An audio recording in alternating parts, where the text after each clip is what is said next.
So without further ado, I will leave the floor to our moderator, Alexandre Frediani, who is the principal researcher of the Human Settlements Group at IIED.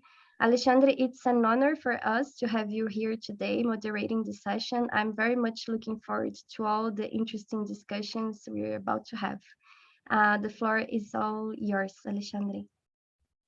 Thank you, Nina, and thank you, colleagues from urbaMonde and CoHabitat Network for the invitation to moderate this event. I've been really looking forward to it, and it's wonderful to hear all the inputs that we're going to have from the panelists and the participants of the session. It's really important, the topic of it. I'm really glad about the focus on finance and land for the implementation of community-led housing. Not only because they are crucial for implementing initiatives, but we know that they are fundamental to sustain change, for the sustainability of community-led housing, and for it to continuously produce social outcomes. We know that sorting out those issues around finance and land is fundamental. We know there are different mechanisms to do that, and depending of the different avenues that community-led housing processes decide to take, I think they end up facing different types of challenges and opportunities to generate sustainability and to guarantee the social outcomes of the initiatives through a longer period. The second reason why I think this is so important to talk about those two issues is because they are interconnected, that we cannot separate them. And I think it was really smart from the organizers to bring those two issues together, because we know that land is crucial to access finance, and depending on the type of access to land, community-led housing is going to identify different types of challenges or opportunities to access different types of finance. As much as financial mechanisms are fundamental condition to access land and good, in terms of location and in terms of the benefits of different areas of lands as well. So I think it's really difficult to have conversations about those two elements without interconnecting them. So it's great that we have that.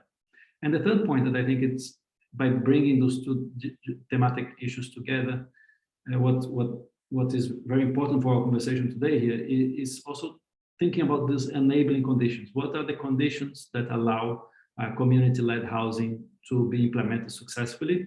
And I think that brings to the forefront the role of government authorities, of public policies, and how community-led housing engage with government authorities. What type of role could states, local, municipal authority, as much as regional and national governments, what kind of role could they play to create those conditions, the mechanisms to make community-led housing successful? So I think for those three reasons, I think this is a really great topic to discuss in early October, and I'm really looking forward to the conversation. We have today's speakers from different contexts and also having different experiences in this field.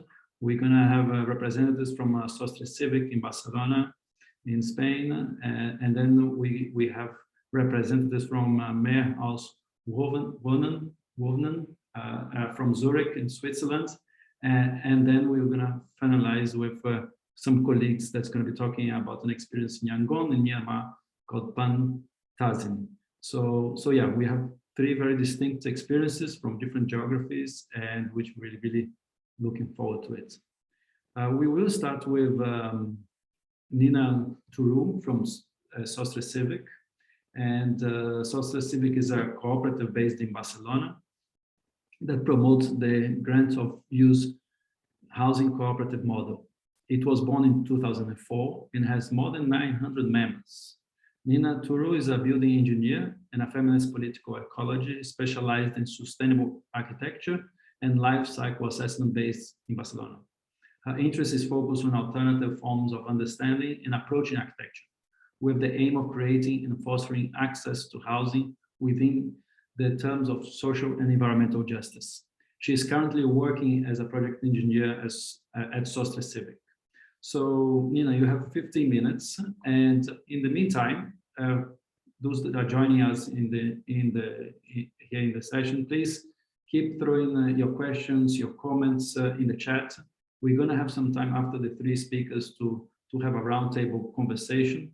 So please keep your ideas and your questions coming so that we can then address them after the inputs. So Nina, I'm handing it to you now. Thank you so much, Alexander. So what I'm going to do now is I'm going to share my screen. I would appreciate if you can tell me that you can see it. Yes, okay, perfect. Thank you so much. Okay, so I know that I need to stick on time, as you just said.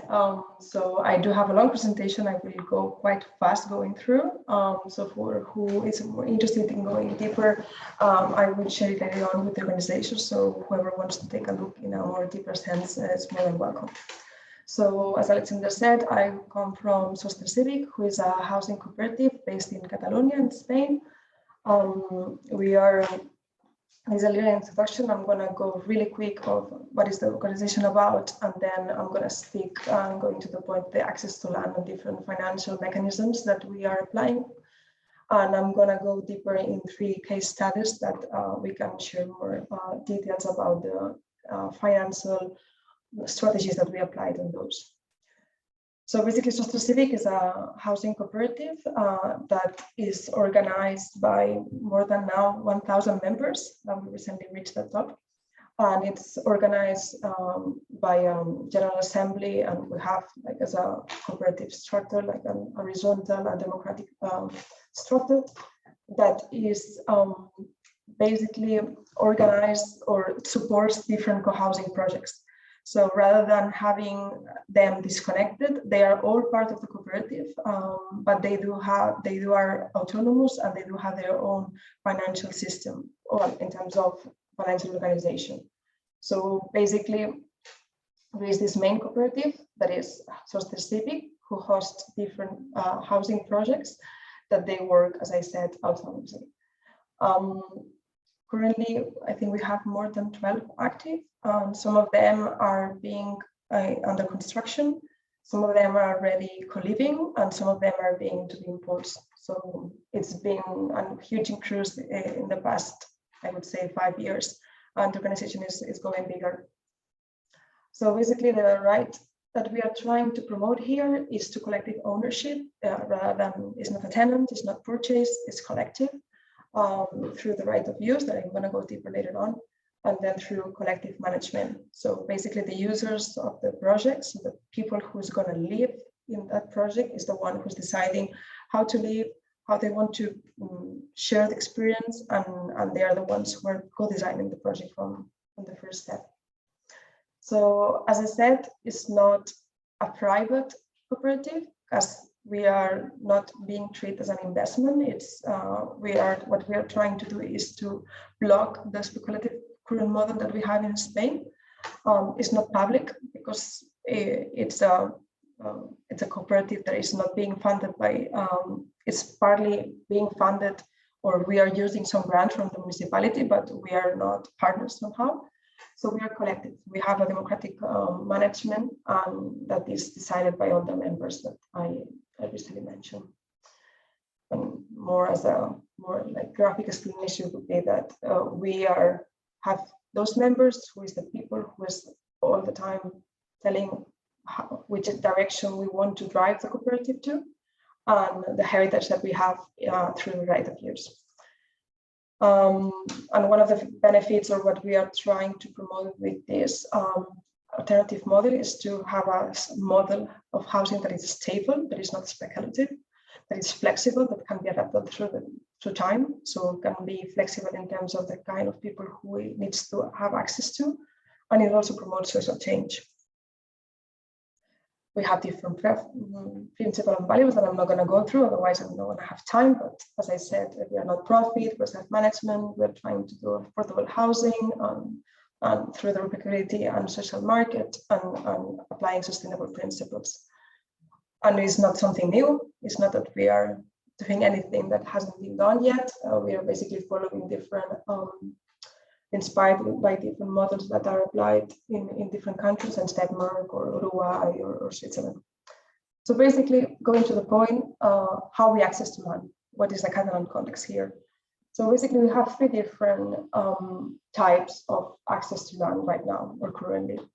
There is the grant of use by public administrations. We do have private land to land, private land to buy, or we have the right of first refusal and preemptive right. So I'm going to go through these three different typologies step by step. The first one, the grant of use by the public administrations. What I mean with that is, as you may know, in 2008, with the huge economical crisis that we all face, especially the housing stock here in Spain, there is a lack of public housing in Spain. I think it's only the 2% of it. It's public. It's destinated to public. So compared to other countries, especially in Europe, it's really, really low. And municipalities basically have the situation that they cannot provide public housing to people who is in need.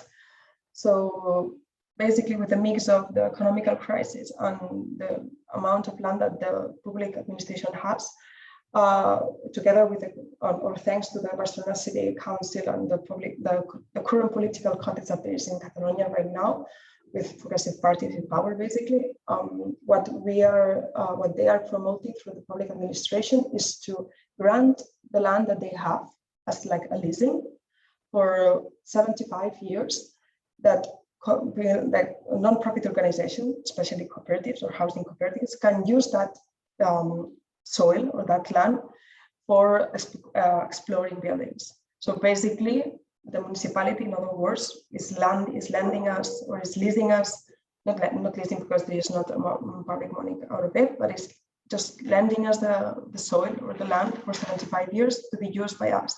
And we have the right to decide what we want to do with that.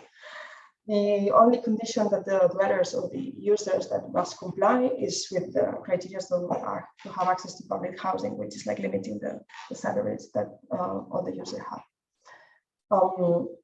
This is one typology, being supported by the public administrations through the land. Second one that we have is buying private land. This is right now a big challenge because this basically is it's not really feasible to apply in cities, as the land price is quite high for what we can afford. So we are applying this kind of access to land more in towns or second or third or lower dense cities, let's put it that way. So for instance, right now we have three different private projects, or not private projects, like we bought 3 private lands in different parts of Catalonia that are not really centric, but because of the land was cheap and because some of them required like urbanization replanning, we managed to do so.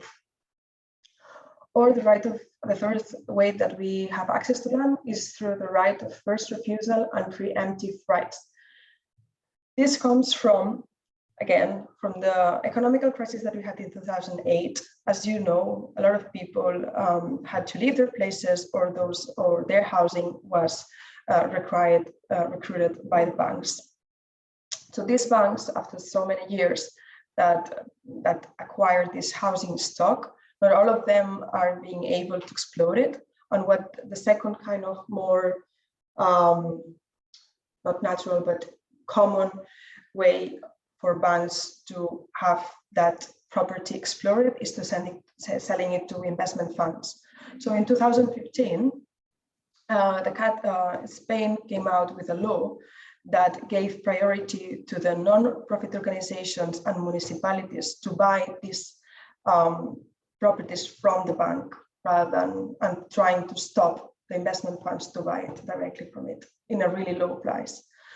And as you may think, this also has a cost in terms of economic wise, which was quite high for what we could afford. So in 2017, the Catalan Finance Institute, aware of that, came out with another law, with another kind of institution to provide the funding for the acquisition. So it's like supporting us with this transaction that is quite similar to the grant of use that municipality is doing by the land. This one is doing it by buying directly the property. So we have the right to use a building for 75 years. And having this temporary ownership by the cooperative. So these are the three main access to land that we are applying right now in Sostre Civic. When it comes to financial mechanisms, okay, so that's the access of it, but how do we pay that? As I said before, it's a collective ownership. It's not private or it's not public. So usually, or like normally or commonly in the private system, no, if you want to purchase, if you want to buy a property, you need an initial investment which is quite high, then usually requires a mortgage. Or the rent, you pay a monthly fee that increases by the time, and it's not stable, let's put it that way, and it has like a deadline to be renewed, the contract, depending on which country you are. So what we are doing here is to the right of to use, which requires initial investment and make sure that the monthly fee that you need to be will be stable. And the third point that is not written down here is that it doesn't have deadline. So the right to use monthly that building or that apartment will be maintained for the temporality that you are given that right. So for instance, in the case of the municipalities who are granting the land for 75 years, that means that user that acquires or that has the right to use that specific flat will have it for 75 years. It's not that you're going to kick it out in 5 years, 3 years, or whatever the contract is. So this is a summary of the different financial mechanisms that we have. As usual, there are different initial payments. So basically like these investments that I was talking about. Of course, we still rely on financial organizations, unfortunately, but in the case of private, so banks, we are only using ethical finances. This is the criteria that we establish. Otherwise, if there is, first, because I don't think the private ones will give us money, but second, or that will be the second one. The first one is that we don't believe in the capitalistic system, or we're trying to change it or adapt to another kind of model. So we are only relying on ethical finances. And then also the Catalan Finance Institute, and the case that of the third way of to access land that I talk about. Then we do also use participatory bonds, or sometimes if we can, state grants or different donations or field state guarantees. But I'm gonna go deeper now how we play those in the different projects that we have right now. How I'm going on time? I don't know if I'm going okay. I think you're okay, another 4 minutes, okay. I think. Okay, cool. Then, so basically, as I said really quick, in terms of financial organizations, we only use ethical finance, which also require a personal guarantee and an interest rate. And usually it's like a mortgage, let's put it that way. And usually the period that we need to pay it back, it's between 25 and 30 years. Participatory bonds, the interest is low, and also the amount of money that you can support the project with it's also like not, I mean, if we compare it to a mortgage, it's not a big quantity, it's 500 euros. And then we have the Catalan Finance Institute, who is also who is only financing those projects that the access to land was through the first refusal and preemptive right that I talk about. So for instance, if we go like more into a case scenario, La Palma is a building that it just has been finished. We built it this year. Well, we finished it 2 months ago. This is this building on the left side. It's 20 dwellings, about square meters, 7 floors. And for instance, we required like 3,108,000 euros to build the project. So out of this 3,650,000 were from own resources. So the people who was living there was this initial investment that I was talking about, which, by the way, that I forgot to mention, that this initial investment is refundable once you leave the project. So for instance, you go there, you want to live for 3 years, you invest that initial investment, but at some point your life changed, you want to leave the project, you will take that money back. So we have own resources and also external funds, which these external funds, it came from financial organizations. The ethical fund that we are using in Sostre Civic or is supporting us is Mehr, which they have affiliates in Italy and in Spain, and also COP 57, which is also ethical economics COP finance. I could share more details about that, and also participatory bonds. And basically, what does that mean for the users? So this initial investment that I was talking about, that is refundable in this case, but it's calculated depending on the size of the building, how many people is going to live, for how long. So it's not always the same. It depends on the typology of the project. But we are talking about between 29,000 and 40,000 euros as an initial, and then a monthly fee of 500 and 700 euros approx. So right now in Spain, or at least in Barcelona, is where I live. Like for 65 square meters, we're paying like 1,100 euros. It's quite low compared to that. And this is the kind of example in a building whose access to land was through the grant through the municipality. So that's in the case that the municipality lends us the soil to build for 75 years. In a case that is like for private funding, like the private land that I was talking about, in this case, we managed to buy a land in Cardedeu, which is like an hour, not 30 minutes far away from Barcelona by train. This building is bigger, it's 39 dwellings. The initial investments that the users need to pay is a bit less, and the monthly fee is also a bit less, but also it's because the amount of dwellings is higher than the previous one. And as I said, we bought the private land, or it's private land, the required investment was higher. So the own resources are higher also than the ones from before, because there are more users, basically. As you said, see, there's more members' initial investments. We also had here different collaborators who support us with the project, and also different grants and donations. And then from external funds is still on debate, but there's the area as well that is the main supporter. And in case, just to end, yes. We have 1 minute left. Cool. Okay. I have only one left, so it's fine. And I wanted to share the third case that I was talking about, the right of first refusal and preemptive right. That's one that we were like taking it from the banks, let's put it that way, in a cool way. As the price that we need, as we are not the owners of the building, so we are being lent the building for 75 years, the initial price to pay for it is way less. So these kind of projects are more destined to vulnerable collectives. So in this case, as you can see, the initial investment is way lower, because also the investment that we had, the project itself, is more lower.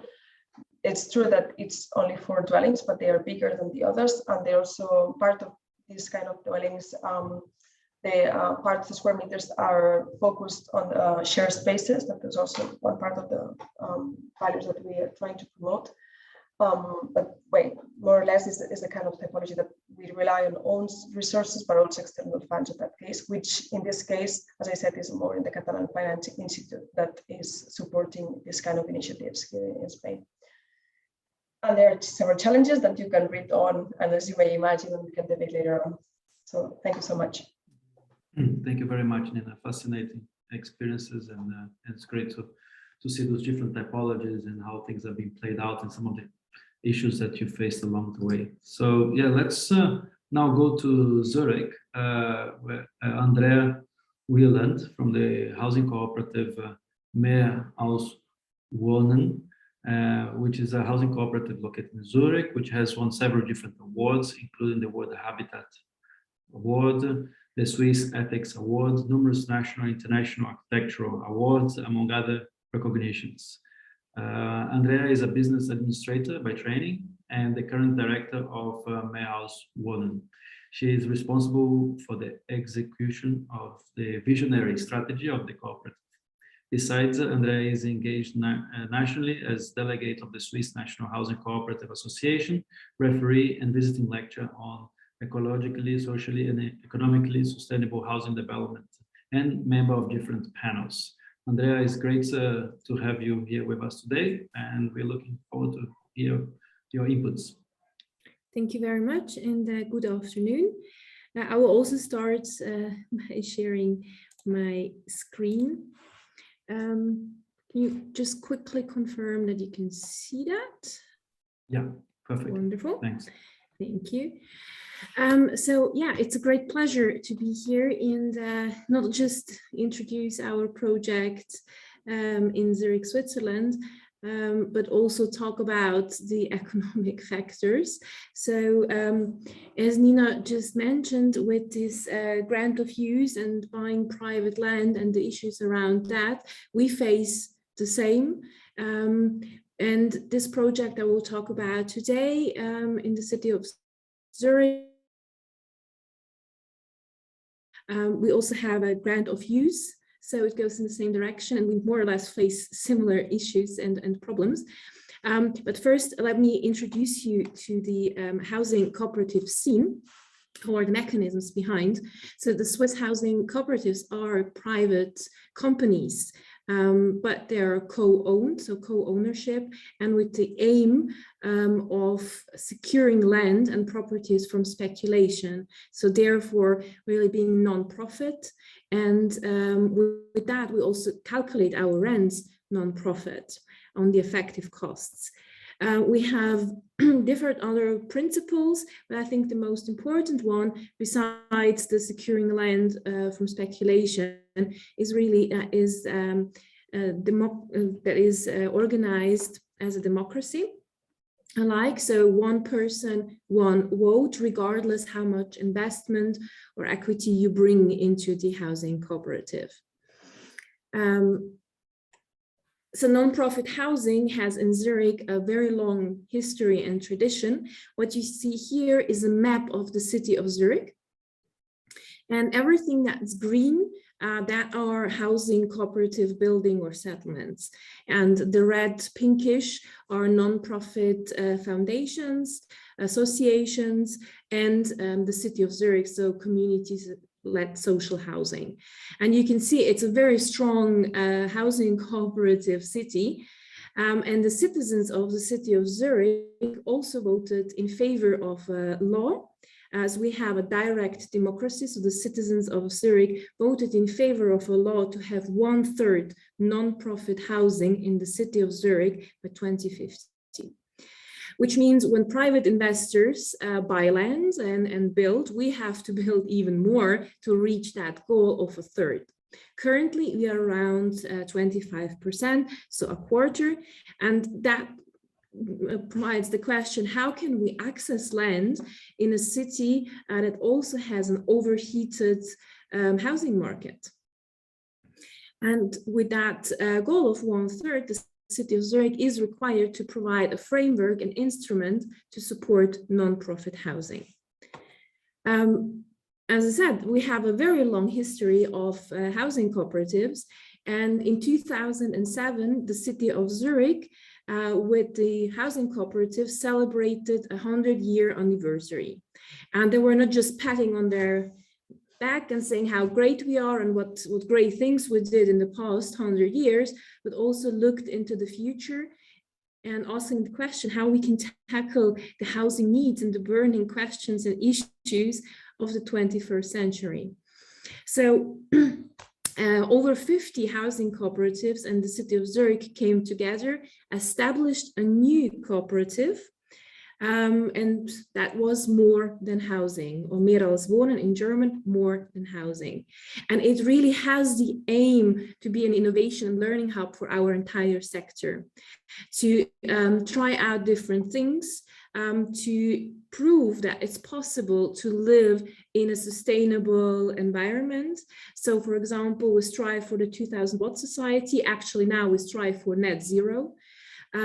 Also the self-organized community-led projects that cater for different lifestyles and also different housing needs that develop over time with the changing society, with changing demographics, aging society, patchwork families. So all different kinds of changes to be able to cater for that. So in a nutshell, we really stick to the principles of being socially, ecologically, and economically sustainable. And this is where it all started, in the north of Zurich. For most citizens of the city of Zurich, this was no man's land. It was an industrial zone, more or less a green field, 40,000 square meters. that up to the 90s hosted a factory for concrete. Then it was bought by the city of Zurich. It was a land reserve by the city of Zurich. And as I said, we had this law so that the city of Zurich cannot sell land to the highest bidder anymore. They have to offer land to non-profit organizations like housing cooperatives. So they offer that to us, to more than housing. And now it's a settlement, it's an urban quarter that provides housing for 1,300 people, has over 7,000 square meters of ground floor usages from a repair cafe, restaurants, ateliers, working spaces, to kindergarten and everything you can imagine in between. So also hosting 150 jobs on site. It's a very, very lively neighborhood.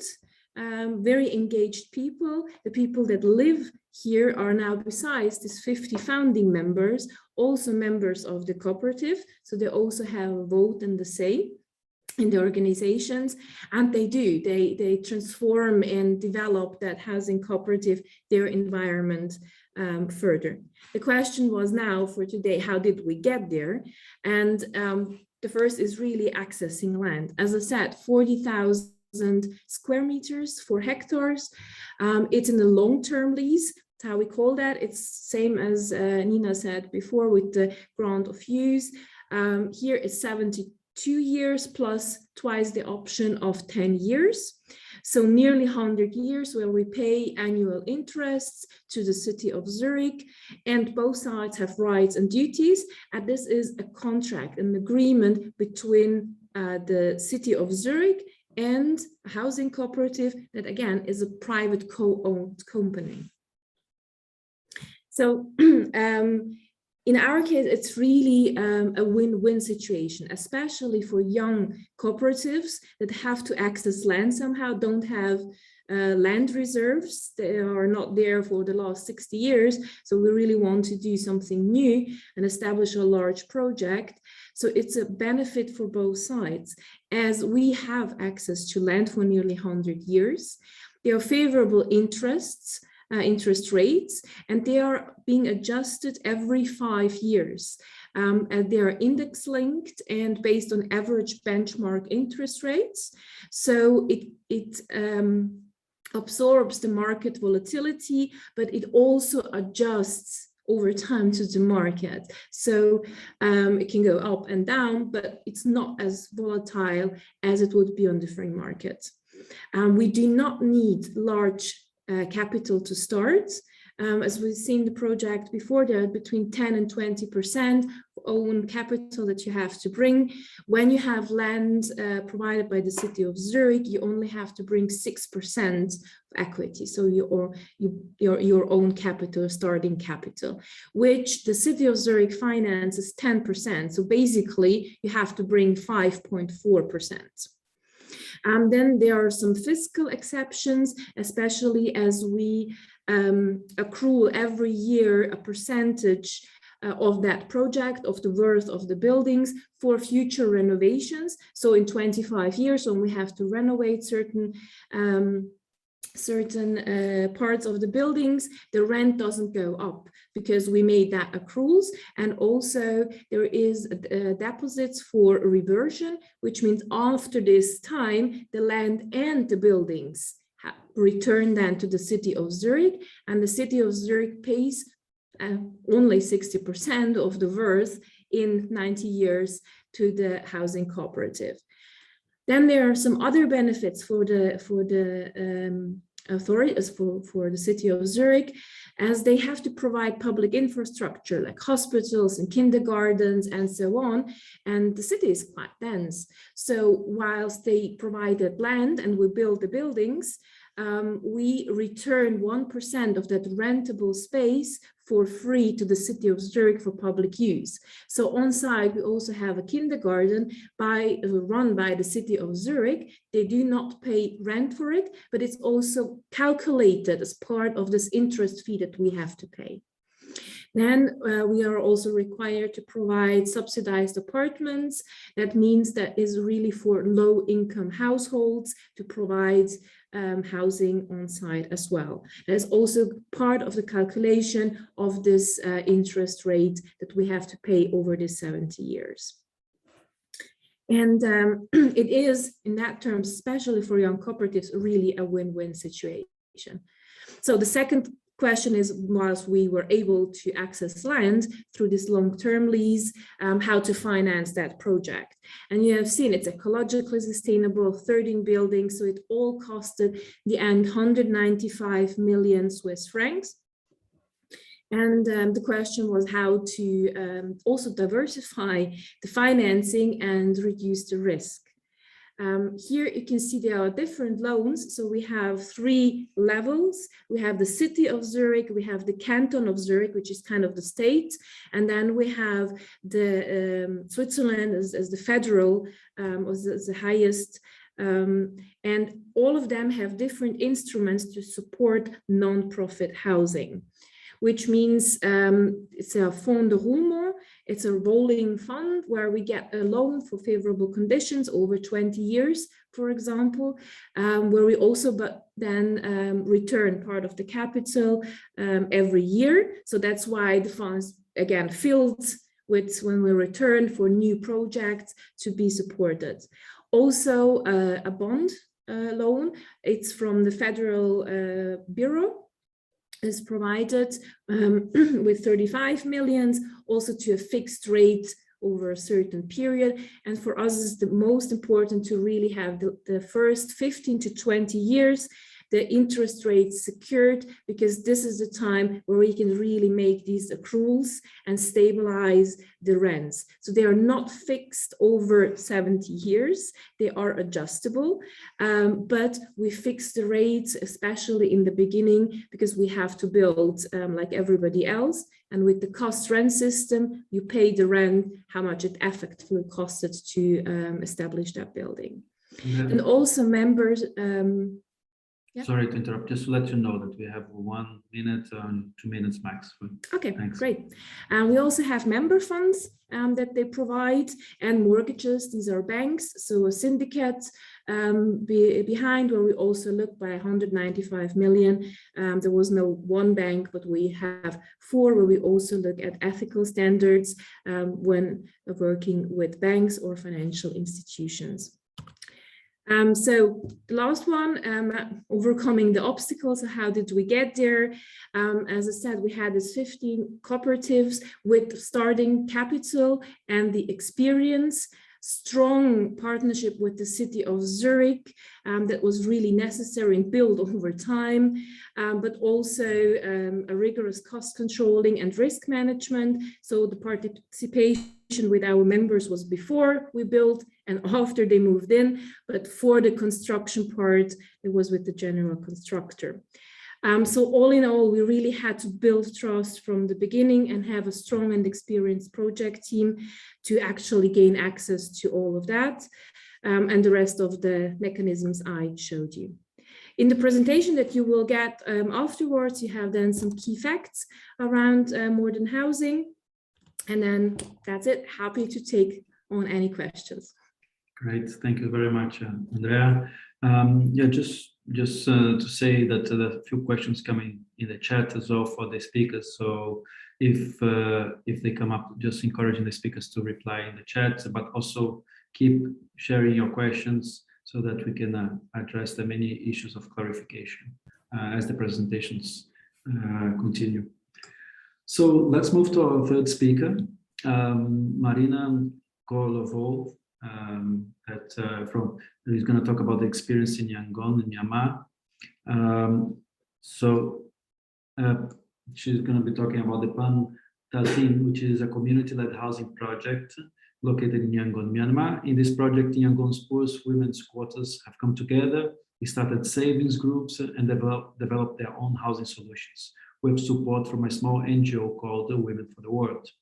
Marina is Kolovou is a project manager in the NGO Women for the World. She is an urban designer and researcher working in community development in Myanmar. She has been collaborating with grassroots organizations in Yangon, coordinating and/or participating in projects around urban safety, housing, informality, and amplifying the learnings from working with marginalized communities. Currently, she is involved in a research on collective housing as a pathway for urban equality and a project that aims at reframing the value of informal housing practices to counter forced evictions. So yeah, Marina, great to have you here. Also, it's a project I guess you're involved is the one on knowledge and action for urban equality, which I'm also involved. So yeah, it's great to see the learning from that experience to be shared here today. So looking forward to hearing your inputs. Thank you for this introduction. Let me share my screen as well.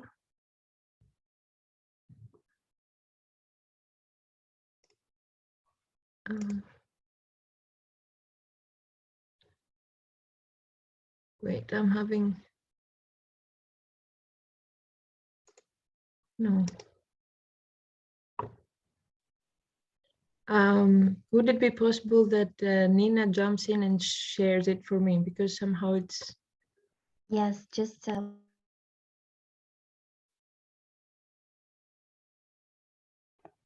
Marina, I'm preparing it and I can share. I had just tried that before, but now it's not appearing.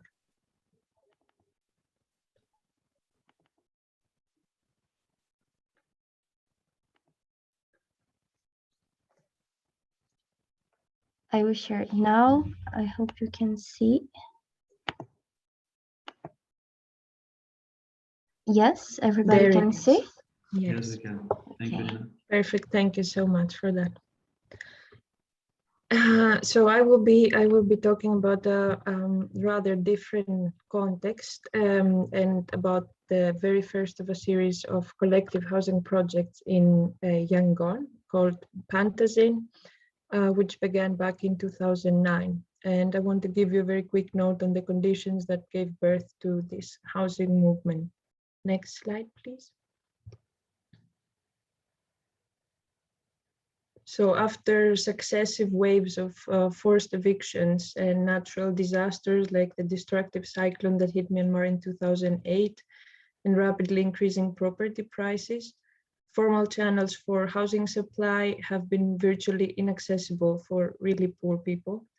And as a result of that, migrant workers and low-income residents have been living informally in settlements along the side on the road or around factories and infrastructures, or generally occupying vacant spaces by constructing small huts or renting small units from others. Next slide.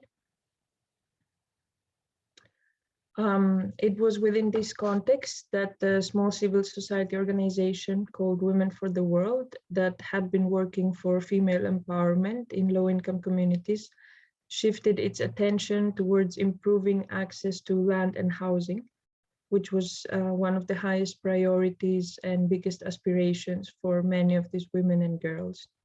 And much inspiration was drawn from practices already established in other countries like Thailand, India, the Philippines, and elsewhere. The idea was to mobilize marginalized communities so that they're in a better position to address their problems through self-help mechanisms, and later on to make more organized claims. So how did this first project come into being? I will start with the finance part because this is what came first chronologically in the process I will describe. Next slide, please. In short, the Pantazin project, much like the rest of the collective housing projects in Yangon, is based on a collective finance system, which is women savings groups. The idea was that each member of the saving group would set aside a small amount of money each week, equivalent to $1.5 US, and contribute that to a common fund. The goal was to improve their financial stability and escape the cycle of debt. And later on, once there is enough money in the common fund, to be able to give out low interest loans to savings group members or use it in diverse community development projects like infrastructure, maintenance, or other emergencies. This model of collective savings started from a very small scale with just 7 members, but it grew more and more as Women for the World went door to door around informal and low-income settlements in the city's peripheries and disseminated the concept. Next slide. Then a big opportunity came about with the Asian Coalition for Community Action Program by the Asian Coalition for Housing Rights, which offered a grant to the community to support these first housing projects for 30 families. The members agreed that the budget would be channeled in the form of loans, which would be paid back with a low interest rate. The total amount of the grant was $40,000 and it would be used to cover the cost of land, as well as an amount of approximately $800 per household for the cost of the basic housing units. Including the low interest, each family paid back a little bit over $1,500 by the end of the repayment period of around 6 years. The purpose of channeling a grant in the form of loans to the community was to revolve that money for the next housing project and also use it towards strengthening a city-level fund that served a much wider network of savings groups that was growing in parallel across the city. Next slide. The savings groups are in a way the backbone of this collective housing project and housing movement more broadly. Several women have explained they would not have been able to save that money if it hadn't been for belonging to a group.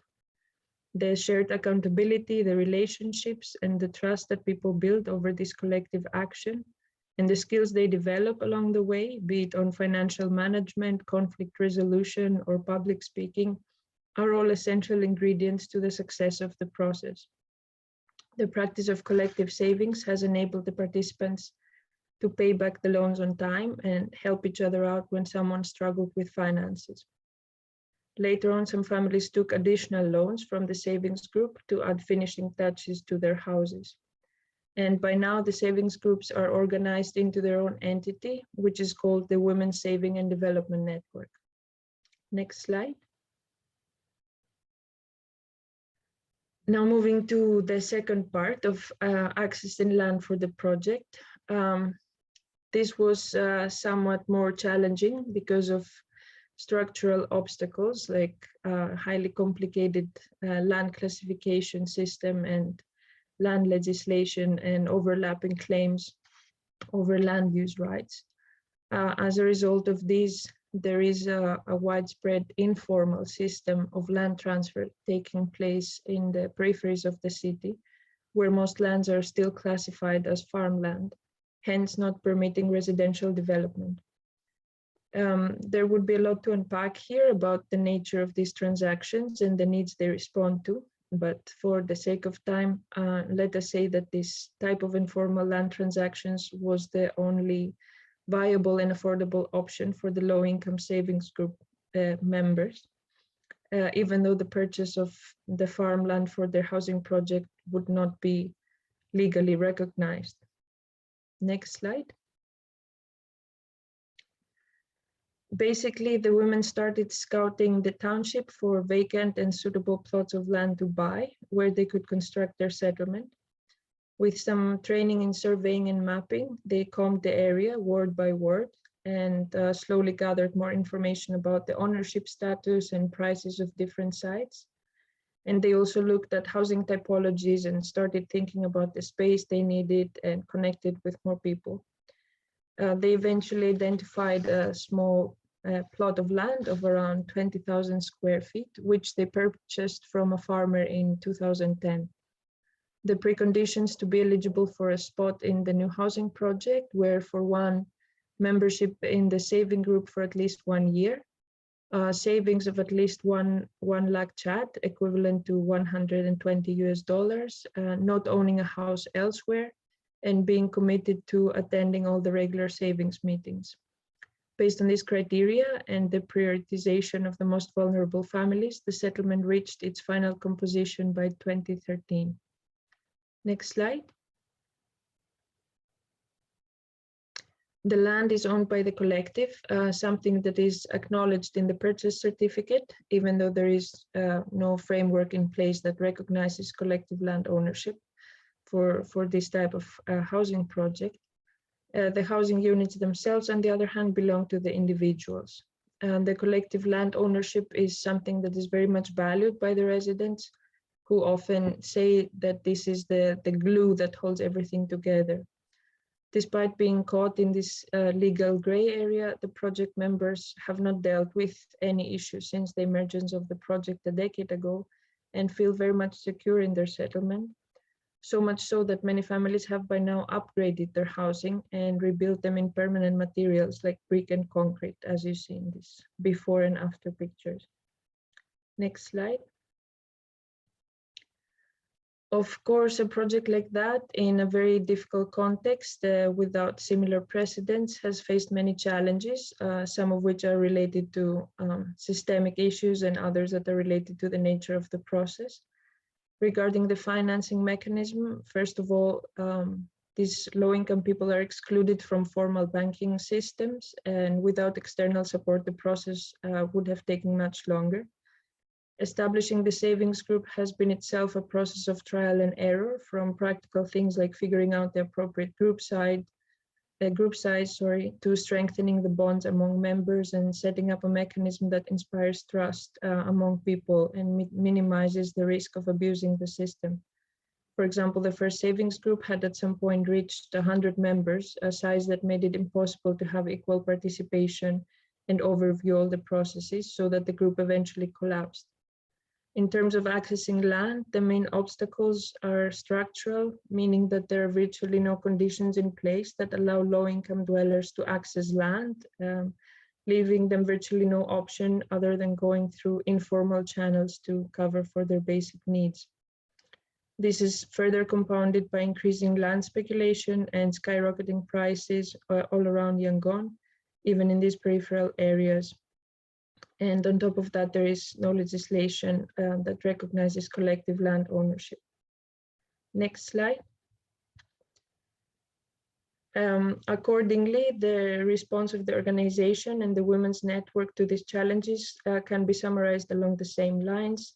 On the one hand, to address the more structural challenges, there have been efforts to demonstrate a system, both for finance and for land acquisition, where there has been none. In other words, to show the way really poor people can access housing with minimal resources and essentially come out of and resources that essentially come out of their own pocket.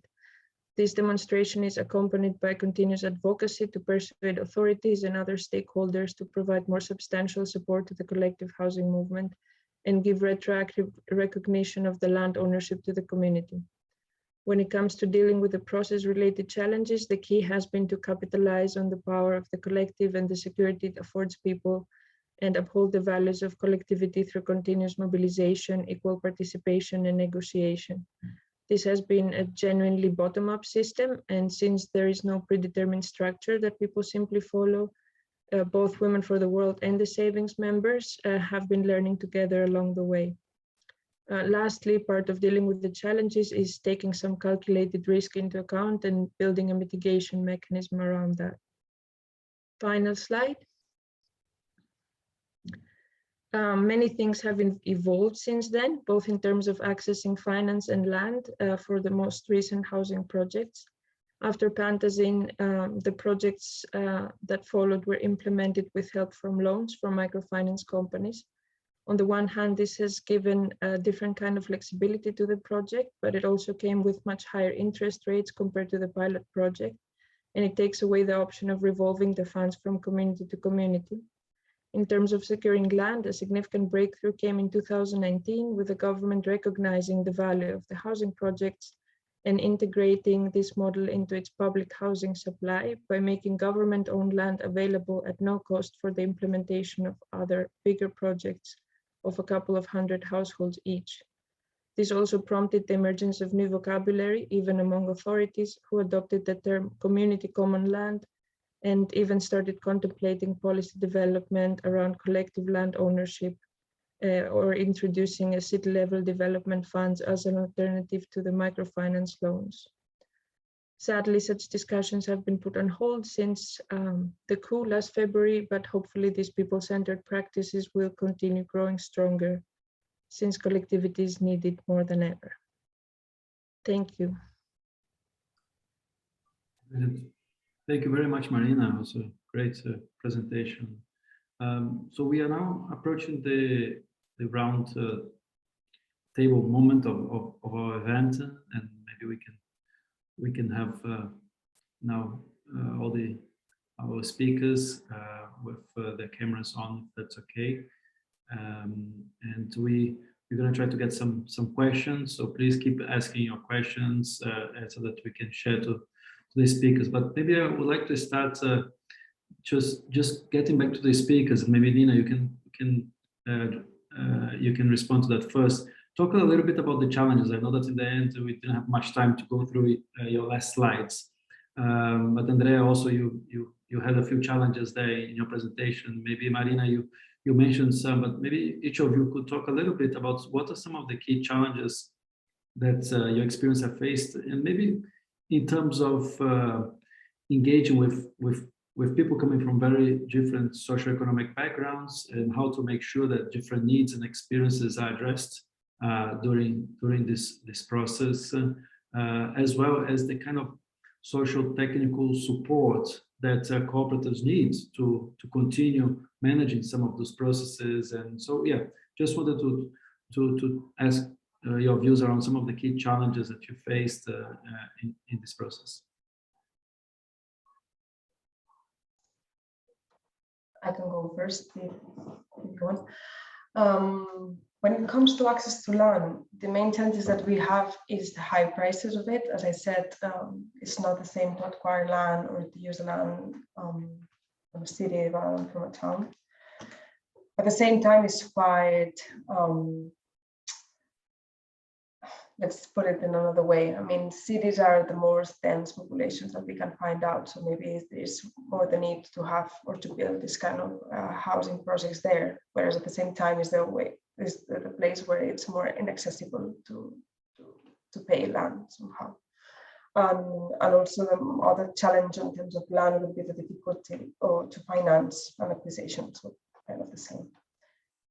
So, but I need to say that this has changed a little bit in the recent years. I was saying mainly due to or thanks to the politics that we have in place right now. But who knows how this would change in the future. So for now, it has been a good option, but still that means that the municipality are the owners of the land and will own the building afterwards. And we hope that due to the lack of housing, public housing that there is in Spain, that would be an option and it wouldn't be destroyed. Or at least the occupants will, I don't know, maybe occupy the building again and or mitigate that. And when it comes to financing in Spain, like the main challenge that we have is that there is a huge amount on indebtedness. Banks are completely gone in terms of lending money. So that's one of the measures. They are not also quite flexible into changing or adapting to new or alternative financing models. So they are really conservative on this place. So that's why we need to go, and we want to, but we need to go to ethical finances. And unfortunately, there are not that many. That's one thing. And as well, really linked to that, the lack of comprehensive state guarantee. So this is not something that banks are really keen on either, and lack of resources. And when it comes to different portfolios, different kind of collectives to access to housing, as I said already through the chat, it's still a bit, although it's a more affordable or accessible housing than the current system that we have, it's still quite inaccessible for different kind of collectives. So if I compare to the other projects, it's not that everyone can access to it, and that's why this is the major effort that we are trying to do for now. Because unfortunately, we kind of recreate or we are expanding a model that has already been there for many years, but applying it in a special circumstance or special locality or territory as is in Catalonia. but still challenges are huge on that camp, and I guess it requires more than financing and access. It's more like a general overview or general change of model, systemic model, in order to make that all possible. Thank you, Nina. Andrea, from your perspective, what do you share some of those challenges, or do you see other issues coming up from your experience? Yeah, the access of land, it's to buy in the city of Zurich is nearly impossible for non-profit, just because large investors paid triple or 4 times more, and we do not really have a chance on the free market. So we really have also to go outside of the city where we bought lands, and then have to be creative how to finance that so the rents don't increase, and there is then no benefit for especially low income households. So we face that as well. It is a large project, and I mean, the other figures in Switzerland than in most other countries when we talk about projects and rents, but usually we have this rule that the rent should not exceed 1/3 of your income. And in the city of Zurich, we are sometimes 50–60% of your income that you have to pay for rent, and sometimes even more. So we have people that just can't afford it. So looking at that, how to provide mechanisms within this community to have very diverse quarters of people live together, and also students, also elderly people, also people with disabilities, and then you have to pay the rent, and you have a share that you buy in the cooperative, and that can be quite high, especially as we are a young cooperative. So this was one of the challenges we really faced: provide affordable housing, but also reach these groups. So we partnered again, and we had to establish partnerships with different organizations, social institutions that would guarantee, for example, the payment of the rent, support them. And also, as we had a large share also for refugees, we have at the end over 80 nationalities living on these 40,000 square meters, to establish the sense of how a cooperative works, how this community works together. So we had to spare for that, and money as well. So we don't just build and then go away. We moderate that process. We support the people on site in organizing themselves. So we had to establish some internal funds and mechanisms where they pay, for example, every month 10 Swiss francs. And with that, we can then, for example, support projects like daycare or an open air cinema, or help families in need that they can't afford, and especially maybe they lost in the last 1.5 years their job, and they're still members of the cooperative. So we had to introduce some mechanisms to support that as well. So I think that it, as Nina said, it doesn't stop with securing the land and providing them the housing. It also goes on after they move in to support with know-how, but also with some mechanisms and support systems, especially in a time like we had the last 2 years. Very interesting. Thank you very much. Marina, from your perspective, what do you see as some of the key challenges from the initiative you've been involved with? Where to begin with the challenges? I mean, we can put into perspective that this practice started already under a military dictatorship, which would forbid gatherings of more than 5 people. So this whole practice started kind of keeping a very low profile, and the resources are completely different from what we're hearing from the other examples. And there is, or there has been until very recently, essentially zero support from the side of the government, neither in allocating resources, whether that is land or finance, nor just recognizing practice that is demonstrably successful, that is there. People have managed to purchase a small plot of land and construct their houses with very little money, and they are doing a fantastic job with that. And even the recognition of this informal purchase, let's say, something that is still pending, and it has taken a lot of advocacy, a lot of persuasive work, let's say, to get some figures in the government on board, and have some significant progress made over the past 2 years. And yeah, we're hoping that there will be a way to continue doing that, but it's really difficult, especially as was mentioned by the other speakers, like keeping up this mobilization and this trust in times of COVID, plus all the other overlapping issues, has been a challenge to this time. Thank you, Marina. I would like to ask now Tarsila Ribeiro. She's here in the room with us, and she asked a question in the chat, but maybe you could introduce yourself as well, the initiative you've been involved with in Brazil, and then pose the question directly to the panelists. Tarsila. Yeah, sure. Thank you, Alexandre.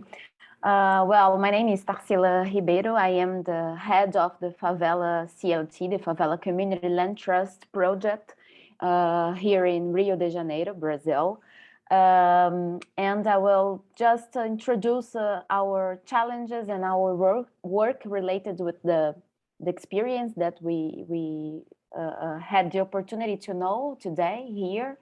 I want to, first of all, to thank to Nina, Andrea, and Marina for sharing with us their experience. Very interesting.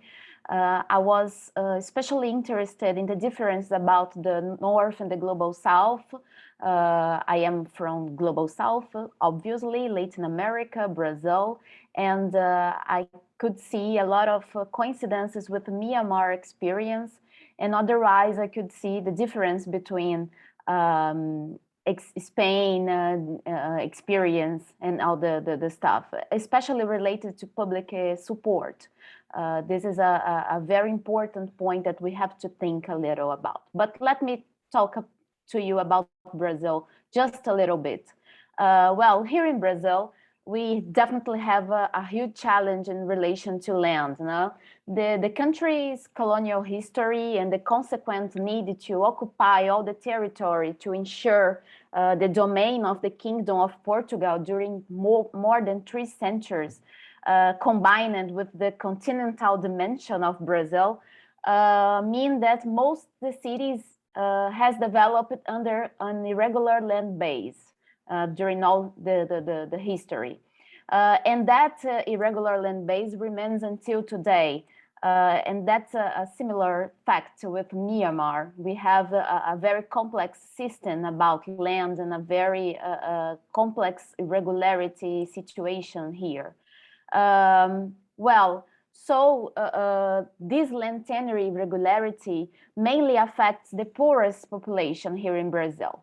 This population is always threatened or subject to removal process, either by the markets or by the state.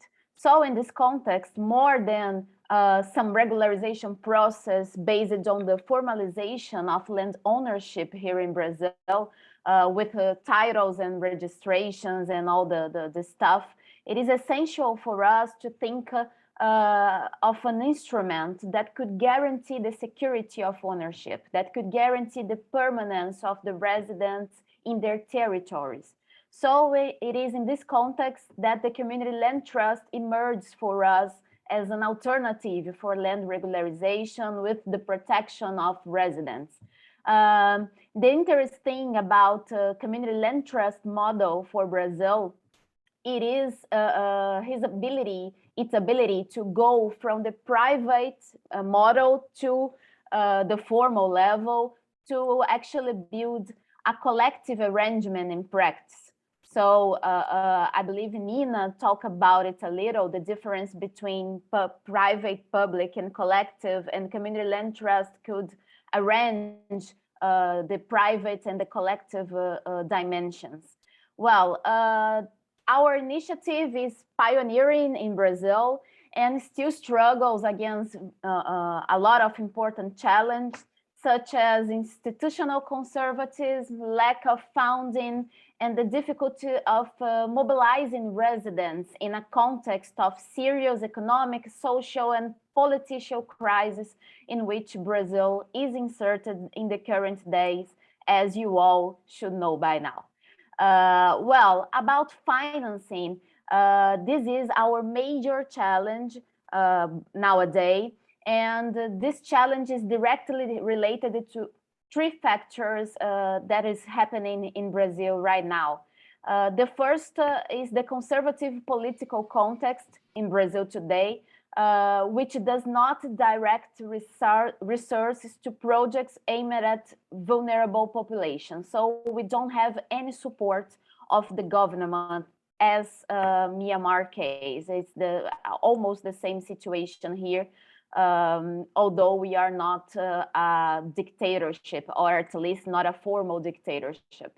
Well, the second factor is the conservatism of institutions in general, not just the governmental ones, which are still beginning to get to know the community land trust model and has kind of a mistrust in this model and difficults our work. And the third one is the economic crisis that the country is undergoing, which affects possible internal financiers. So the only current funding possibility for us is the international institutions. So we have to look for funds in another countries. In Brazil, we just don't have this possibility by now. But just for everyone here to know, we have a little advantage about the land situation. That is that we don't need to buy it.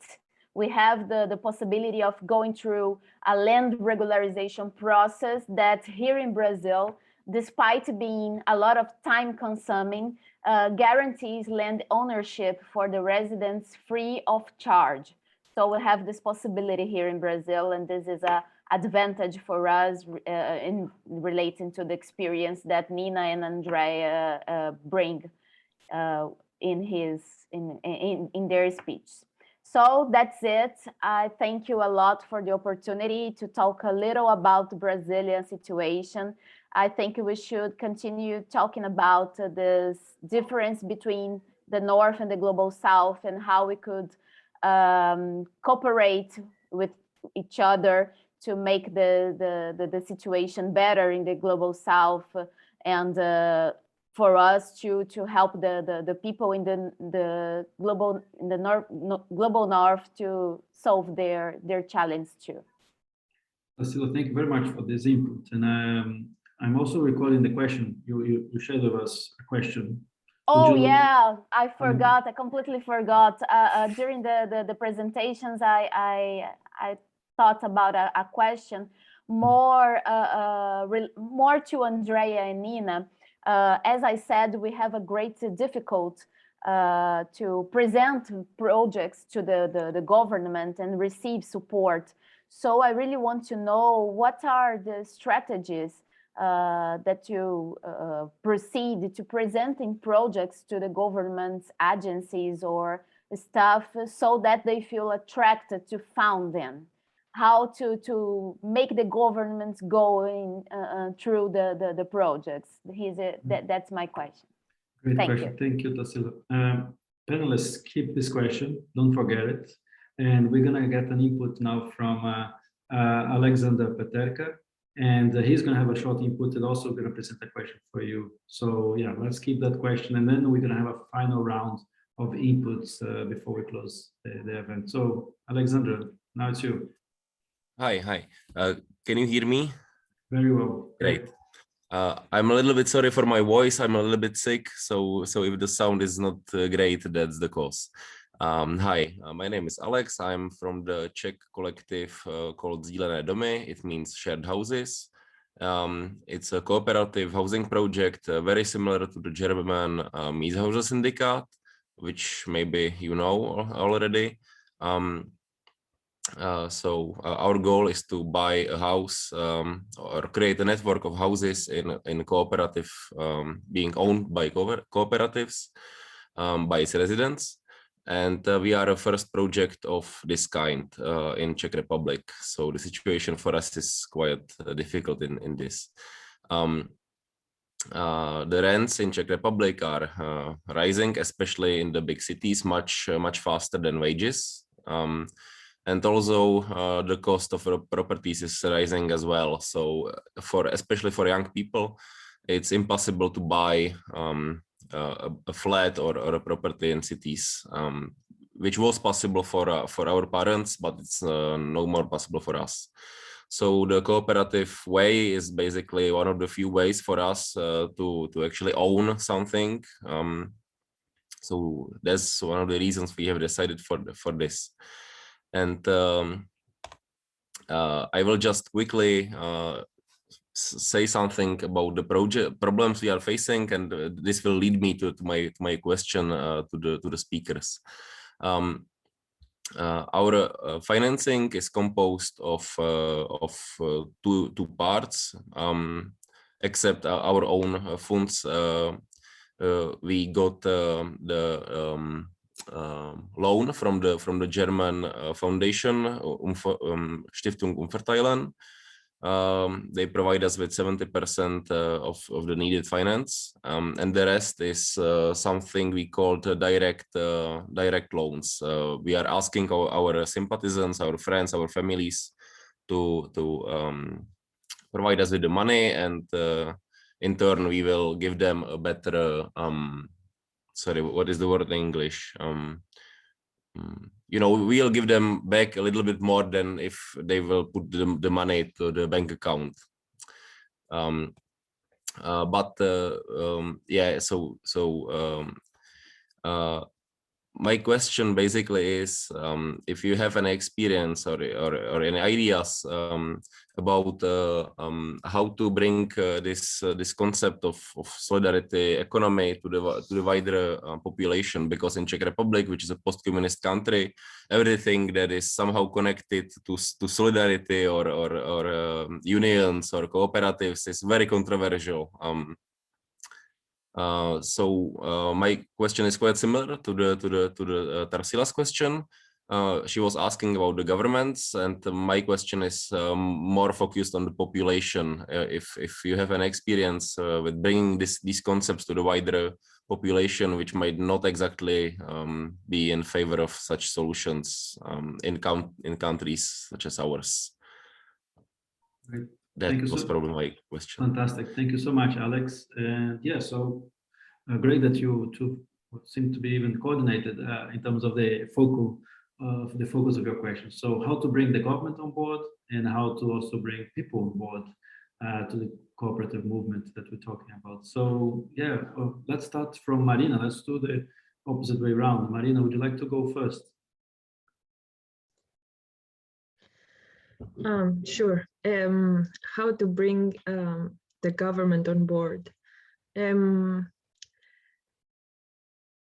be honest, this is something that on the case of Myanmar, I'm not sure I can point my finger on it and say this was the moment, this was the defining step or action that led, for example, in 2019, the city of Yangon to say, okay, we are gonna provide public plans for the development of collective housing. But from my understanding, it has been a combination of demonstrating a model, like from the beginning to the end. This is how it could work. This is how it can be funded. This is how it can look like several years into the project's life, and to actually have it there documented and use this as an argument to prove that it can happen, and with more institutional support, it can become win-win situation. Because instead of, for example, having the money go to microfinance companies that are not even based inside the country, the interest is just escaping Myanmar. But if it would be subsidized by the government, it could be something that can be used for development of the city at the township level or smaller scale. Yeah, so definitely one main thing has been to demonstrate what is possible, and to, in parallel to that, to try to shift the perceptions of, in that case, people that live in squatter settlements are very stigmatized, and kind of working on shifting that perception, showing that people are very much capable of doing a lot of things with minimal resources, and they're not lazy, they're not criminals, they're not all these bad things that are being put on them as a label. I think this would be the main key points from me. Great. Thank you, Marina. Yes, mindset, changing of mindsets and reframing and highlighting the contributions that people make to the city. It sounds like this important step towards bringing governments and also bringing people on board in such processes. Andrea, what are your thoughts on this? Yeah, I had I remembered the 90s, where now we are in a very, very comfortable situation in Switzerland compared to many other countries now. But in the 90s, we had a real estate crisis. We had the largest drug narcotic scene in entire Europe.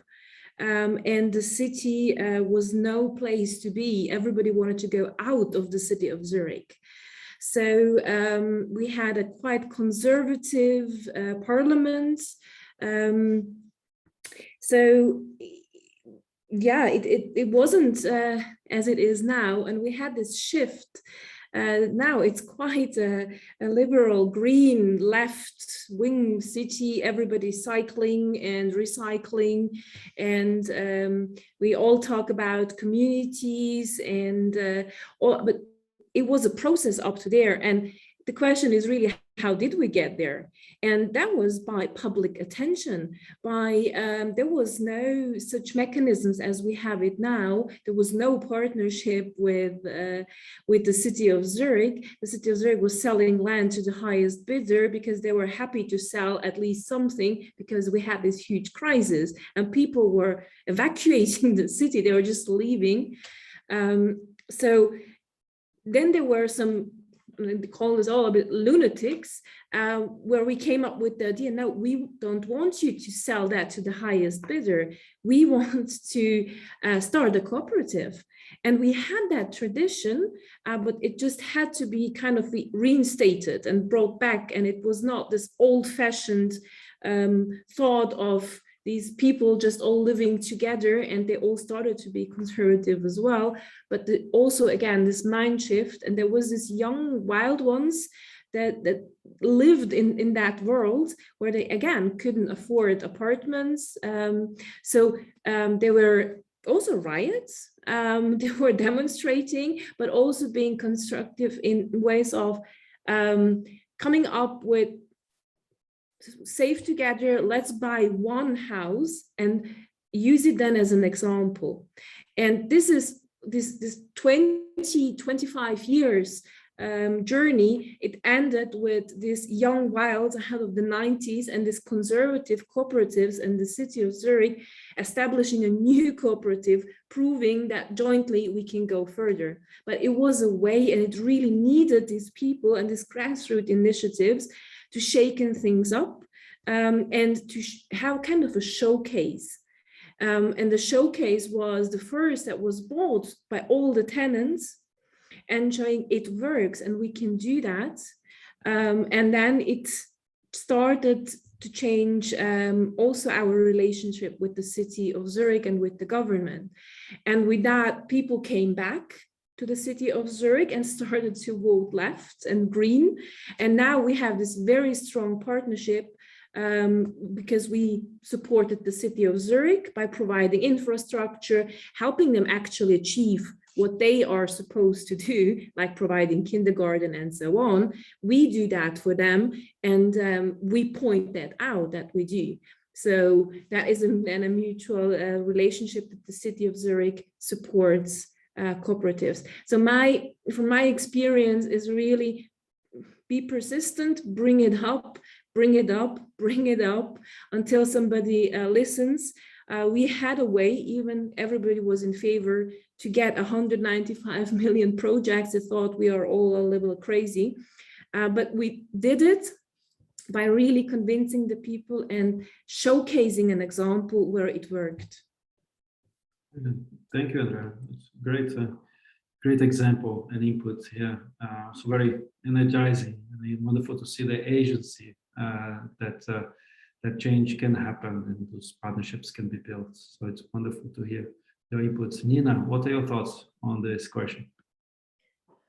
When Andrea was reflecting on the history of Zurich city, it reminded me a bit of the Barcelona Spanish context as well, because we come from a fascist state, which ended in 75. We had this kind of transition, which was mainly conservative, and still like we have kingdom and we still are pretty conservative, I would say.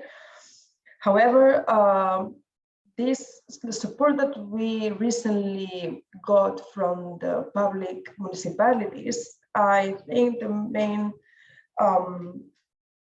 reason that we got it is because of social pressure. So we cannot forget that there was there was basically the economical crisis in 2008 that brought this housing stock crisis that also led to organized people, basically because they were being kicked out of their places. And through the movement of affected by mortgages, who was Ada Colau, the mayor of Barcelona, was started or was part of it, it was super intense and it was super real. So out of that social movement is when the progressive party that is currently in place got really supported.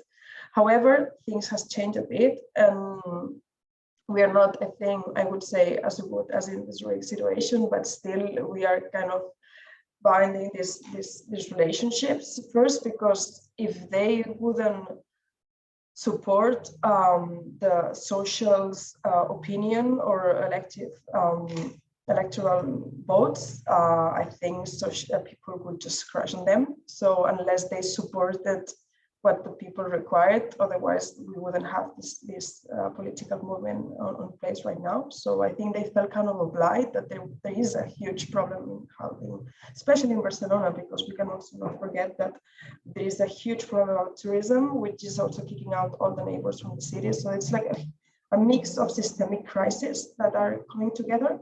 So I think because of those crises, which governments are not knowing how to deal with, they found a way to kind of content the people's needs. Let's put it that way. And also that also helped that also Catalonia has a long tradition of cooperative, which kind of stopped at some point before the fascist regime, but it was completely abandoned, neglected, or forbidden. But that also helped that we already had a tradition how to organize and how to self-organize, let's put it this way. So that's the kind of, even if there is a relationship with the public municipalities, I wouldn't say it's the only one. We are relying on them because there is no other way to do, but it's not that we are hand to hand.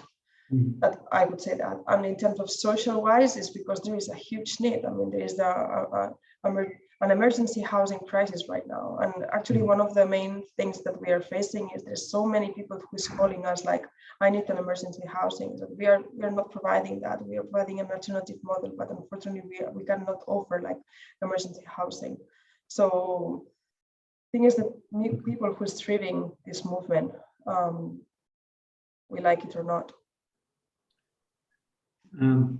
Nina, thank you very much for this input. And just to finalize, like what I can see is you're really bringing up to the forefront that the crisis can be a moment, an opportunity to actually step up and demonstrate the role that cooperative and community-led housing can play in trying to address some of the issues that, at least the manifestations of some of the problems, as much as the root causes of why we're facing that crisis at the first place. So I think that's a key lesson, a key issue.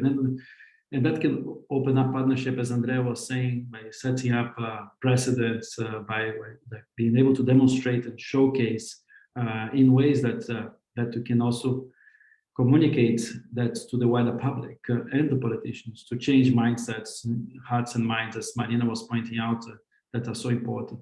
And I think one thing it's going to stick with me is what Andrea was mentioning about all of that support of care that is necessary, that not only to get things started, but to sustain the work in the long term. All that support system that needs to be in place, that it's so fundamental to really retain and to be able to achieve the outcomes that community-led housing can bring about. And I think that's, for me, was a very important issue brought up. Thanks for putting so nicely in your intervention about the whole support system that is required really to be able to attend for the needs that have been most vulnerabilized, would be most affected by many of the risks and challenges that is faced in our cities today. So thank you for all the inputs. Thank you very much for also Alex and Tarsila for your inputs in the discussion. And just to close our meeting today, Nina is going to come back and just say some final words before we close. Yes, thank you, Alex. Thank you, all the panelists, for very interesting presentations and discussion. For just as a closing remark, we would like to share with you a publication that we have just shared on the chat. The publication also covers access to land and finance. So we study how different projects have managed to overcome these challenges and access land and finance. Those projects are winners of the Community-Led Housing Awards that is also promoted by the CoHabitat Network. We encourage you all to go take a look at the publication and share in your network and write us if you have any feedback or comments. And if you'd like to keep up to date with the other activities of the network, we also encourage you to subscribe to our newsletter. You can do so by visiting our website. And I would just like to thank once again everybody who was here today, all the speakers. It was really very interesting. I've learned a lot, and we'll be sharing this recording afterwards as well. Thank you all. You can access the publication. As I've said, I think my colleagues shared the link. Thank you, everybody. And thanks, yeah, our moderator and Tarsila and Alexandre as well. Thank you. Thank you. Bye. Thank you all.